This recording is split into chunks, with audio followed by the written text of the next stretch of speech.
Welcome dear students in AC starter. आज मैं आपको वर्कशीट नंबर 10 करवाने जा रहा हूँ। ये 7th क्लास की वर्कशीट रहेगी और सब्जेक्ट हमारा मैथ्स रहेगा। और एक बात आप नोटिस कर लो, ये 29 अक्टूबर 2020 की वर्कशीट है, यानी कि ये थर्सडे यानी कि वीरवार की ये वर्कशीट है। ठीक है, इस बात से कंफ्यूज मत होना। ठीक है, मंडे ट्यूसडे वेडनेसडे की जो वर्कशीट है वो आपकी थर्सडे फ्राइडे सैटरडे वाली है, जो लास्ट वीक की थी, क्योंकि आपको 3 डेज का ऑटम हॉलीडे दिया गया था, इसलिए ऐसा किया गया है। तो हम फटाफट समझ लेते हैं। मैंने आंसर्स पेजेस पर कर रखे हैं, ऐसे समझा रखा है। आप इजली देखते जाओ, फटाफट समझते जाओ। आज की जो वर्कशीट है उसका टॉपिक राइट ट्रायंगल और पाइथागोरस प्रॉपर्टी रहने वाला है। मैं आपको बता दूं कि जब किसी ट्रायंगल में राइट एंगल होता है, जैसे आप देख सकते हैं ये, तो उसके सामने वाले को हाइपोटेन्यूस कहा जाता है। ठीक है, और ये बेस कहलाता है और ये इसकी हाइट कहलाती है। ये हमेशा बड़ी साइड होगी, इस बात को ध्यान रखना। तो हमसे जो पूछा गया है कि children let's consider a situation at home. घर पर एक सिचुएशन को देखते हैं, where you have to take off a painting from the wall.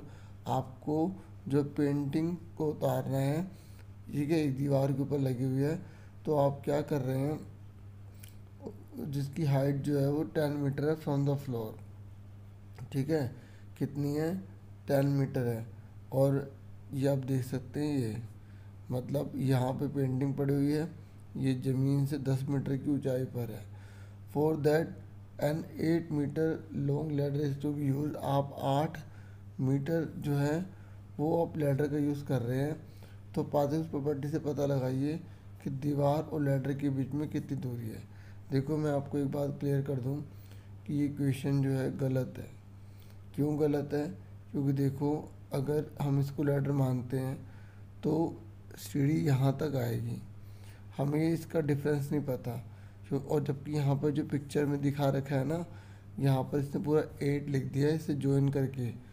याद रखना, 90 के सामने वाली जो साइड होती है ना, वो हाइपोटेन्यूस होती है, और वो हमेशा तीनों की तीनों साइड में से बड़ी होगी। ठीक है, अगर विश्वास नहीं होता तो आप यहाँ पर देख लो, ये लिखा भी हुआ है, the longest side of A right angle triangle is the hypotenuse. सबसे बड़ी जो है वो हाइपोटेन्यूस होती है। यहाँ पे हल्की सी मिस्टेक हो गई है।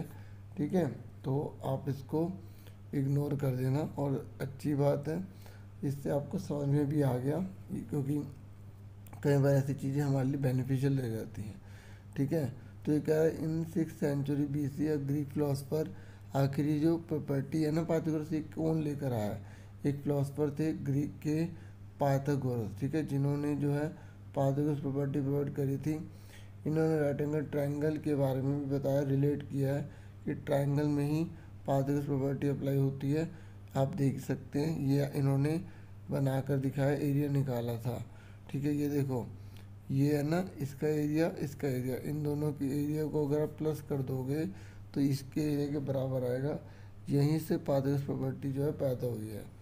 ठीक है, समझ में आ गई? तो ये फॉर्मूला बन गया, C² = B² + A²। इसको C² कहा गया है। ठीक है, इसको A², इसको B²। आप इसको भी A, इसको भी B कह सकते हो, लेकिन इसको आप नहीं कह सकते, क्योंकि ये दोनों कभी सेम नहीं होंगे। ठीक है, ये पाइथागोरस थ्योरम में हाइपोटेन्यूस कहलाती है। ठीक है, हाँ, सिंबल तो आप किसी को भी दे सकते हो, इसमें कोई दिक्कत नहीं है। अब एक यहाँ पर एग्जांपल दे रखा है। ठीक है, ये एग्जांपल जो है, जब हम ये क्वेश्चन करेंगे तो इसी में समझ में आ जाएगा, क्योंकि एग्जांपल बताओ क्वेश्चन तो फिर ज़्यादा वीडियो लंबी हो जाएगी। ठीक है, फटाफट चारों क्वेश्चन में फटाफट लाइन बस देख लेते हैं। तो पहले क्वेश्चन में हमें बोला गया है कि आपको सोल्यूशन निकालना है, जो आपको ऊपर सिचुएशन दे रखी है, तो आप लिख दोगे तो गलत ही है। अब बाकी फटाफट देख लो आप, फटाफट। तो आप देख सकते हैं, मैंने आपके लिए आंसर्स जो हैं वो कर रखे हैं। ठीक है, पहले वाला तो मैं आपको ऑलरेडी बता चुका हूँ कि ये वाली जो सिचुएशन है बिल्कुल गलत है, फिर ये मैंने लिख कर दिखा दिया ताकि आपके लिए सेफ रहे। ठीक है, आप देख सकते हैं, यहाँ पर दिखा दिया कि ये 10 का स्क्वायर BC का स्क्वायर है। 8, ये छोटी रकम यहाँ पर हो गई, छोटी रकम कभी हो नहीं सकती है हाइपोटेन्यूस, तो ये मैंने स्टेटमेंट लिख दिया है। ठीक है, पढ़ के बता दो, कई बार क्या होता है राइटिंग समझ नहीं आती। Not possible since longest side of the right angle triangle is hypotenuse but here hypotenuse is shorter than other side। ठीक है, ये क्या नॉट पॉसिबल क्यों है, क्योंकि ये रीज़न हमने दे दिया है। ठीक है, समझ में आ गई आपको। अब हम अगले क्वेश्चन की तरफ बढ़ जाते हैं, आपको स्क्रीनशॉट ले। अब हम सेकंड क्वेश्चन कर लेते हैं। तो सेकंड क्वेश्चन हमसे बोला गया है कि यहाँ पर जो है रीना नाम की जो लड़की है ना, वो क्या कर रही है, राइट एंगल पता लगाना चाहते हैं कि दोनों में से कौन सा राइट एंगल ट्रायंगल है। आपको उसकी हेल्प करनी है। तो सिंपल सी बात है, पहले आप क्या लिखोगे, ठीक है, ऐसे एग्जाम्पल आपको वर्कशीट में भी समझा रखा है। सबसे पहले आप इसको आप लाइन से लगा लीजिए, सबसे बड़ा फिर छोटा। ठीक है, इस तरीके से मैंने कर दिया। हाइपोटेनस जो है वो कितनी होगी, 9 होगी, जो सबसे बड़ी होती है तो हाइपोटेनस कहते हैं। फिर उसके बाद हमने क्या करा, हमने स्क्वायर ऑफ द हाइपोटेनस कर दिया। उसके बाद हमने sum of the square of other side, बाकी जो दोनों साइड बची ना उसका स्क्वायर कर दिया। आप देख सकते हैं क्या दोनों इक्वल आ रहे हैं, दोनों इक्वल आ रहे हैं, नहीं आ रहे ना।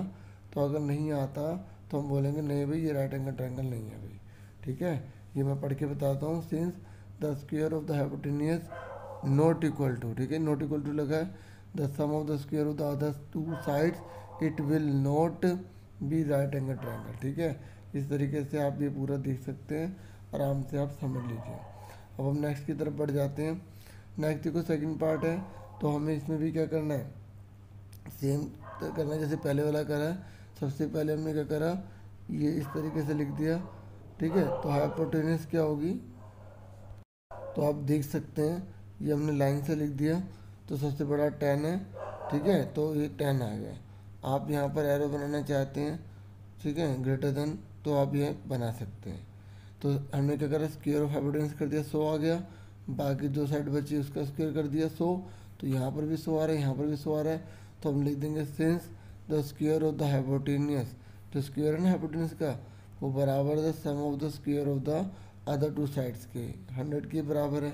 इसलिए हम क्या फैसला लेते हैं कि राइट एंगल ट्रायंगल है। ठीक है, तो दूसरे वाला राइट एंगल ट्रायंगल था, पहले वाला नहीं था। अब नेक्स्ट क्वेश्चन में हमसे क्या पूछा गया है, एंगल सी आपको निकालना है। ठीक है, अगर आप क्वेश्चन आपसे समझ में नहीं आ रहे ना, तो वर्कशीट में जो मैंने आगे आपको पेज दिखाया था आप उससे भी कर सकते हैं। ठीक है, तो ये हमारे सामने क्वेश्चन है। ठीक है, अब इसको सॉल्व करना है, बी से निकालना है। क्या निकालना है, बी से निकालना है। ठीक है, तो क्या करेंगे, वही पाते थ्योरम लगा देंगे।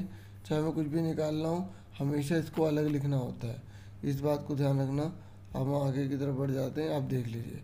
सबसे पहले हमने लिखा सी 90 डिग्री का है, डिग्री लगाना मत भूलना। फिर हमने लिखा यूजिंग पाथेस प्रॉपर्टी, तो 90 के सामने वाले को हमेशा अलग लिखते हैं।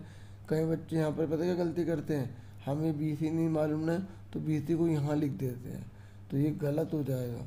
समझ में आ गई। हमेशा इस बात को ध्यान रखना कि 90 के सामने वाले को अलग लिखना है, क्योंकि वो हाइपोटेनियस है। इस तरीके से हमने लिख दिया।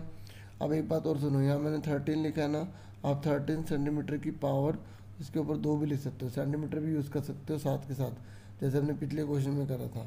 नहीं भी करोगे तो कोई दिक्कत नहीं है। ठीक है, बाकी किसी को लगता है मुझे करना है, तो आप यहाँ हर जगह सेंटीमीटर लिखोगे। जब पावर 2 आएगी तो जब आप यहाँ पे लिखोगे तो यहाँ पे सेंटीमीटर स्क्वायर कर दोगे। ठीक है, तो इस तरीके से 169 आ गया, 25 आ गया, इधर जाके माइनस का हो गया 144 का 12 होता है। आप जो प्राइम फैक्टर भी कर सकते हैं ऐसे, 2 7 जा 14, 2 2 जा 4, 2 3 जा 6, 2 6 जा 12, 2 1 जा 2, ठीक है ना, 2 8 जा 16। इस तरीके से जब आप करोगे तो 2 में से एक 2 बाहर ले लेते 12 आ जाएगा। ठीक है, नहीं तो आप सिंपल भी देख लो, 12 की 12 में मल्टीप्लाई करने पर 144 आता है, तो 12 आंसर आ गया। ठीक है, प्राइम फैक्टर से आप इजीली कर सकते हो बच्चों। ठीक है, प्राइम फैक्टर मैं एक बार दोबारा बता रहा हूँ, ऐसे करते हैं। 2 7 जा 14, 2 2 जा 4, 2 3 जा 6, 2 6 जा 12, 2 1 जा 2, 2 8 जा 16, 2 9 जा 18, 3 1 जा 3, 3 1 जा 3। तो इन दो में से एक 2 बाहर आ गया, इन दो में से एक 2 बाहर आ गया, इन 3 में से एक 3 बाहर आ गया। तो आप देख सकते हो 3 2 6 2 12, तो 3 2 जा 6, 6 2 जा 12 आ गया। ठीक है, तो इस तरीके से हमारा आंसर हो जाएगा। अब हमसे फोर्थ क्वेश्चन पूछा गया है, ये कह रहा है कि आपको लेंथ निकालनी है काइट की। ये काइट दिख रही है, तो काइट की ये जो डोर है ना, इसकी लंबाई निकालनी है। अगर बेस ये 30 और 40 दे रखा है। ठीक है, तो अब हम इसको आंसर इसका देख लेते हैं फटाफट।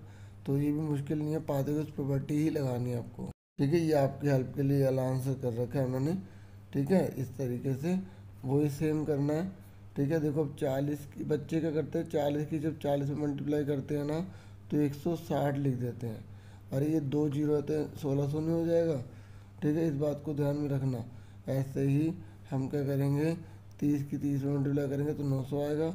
अब 1600 और 900 को जोड़ेंगे तो कितना आएगा, 2500 आ जाएगा। 2500 आ गया। अब 2500 का रूट क्या होता है, ठीक है 50 होता है। क्या होता है, 50। तो यहाँ पर आप करेक्शन कर लेना तो 50 आएगा यहाँ पर। ठीक है, समझ में आ गई। तो ए सी हमारा 50 आ गया। ठीक है, कितना आ गया, 50। तो इस बात को ध्यान रखना। तो यहाँ पे अपने करेक्शन कर ली ना, एक बार दोबारा से बता देता हूँ।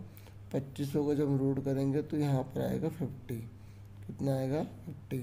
ठीक है, तो इस तरीके से मैंने आपको पूरी की पूरी वर्कशीट समझा दी है। ठीक है, एक बार मैं आपको 2500 को निकाल के भी दिखा दूँ, कई बच्चे कहेंगे सर समझ नहीं आया। तो देखो ऐसे ही करना है, प्राइम फैक्टर 2 1 जा 2, 2 2 जा 4, 2 5 जा 10, 0 ऐसे करना है। ठीक है, 2 6 जा 12, 2 2 जा 4, 2 5 जा 10। ठीक है, 2 3 जा 6, ऐसा 2 से तो जाएगा नहीं, 5 से जाएगा।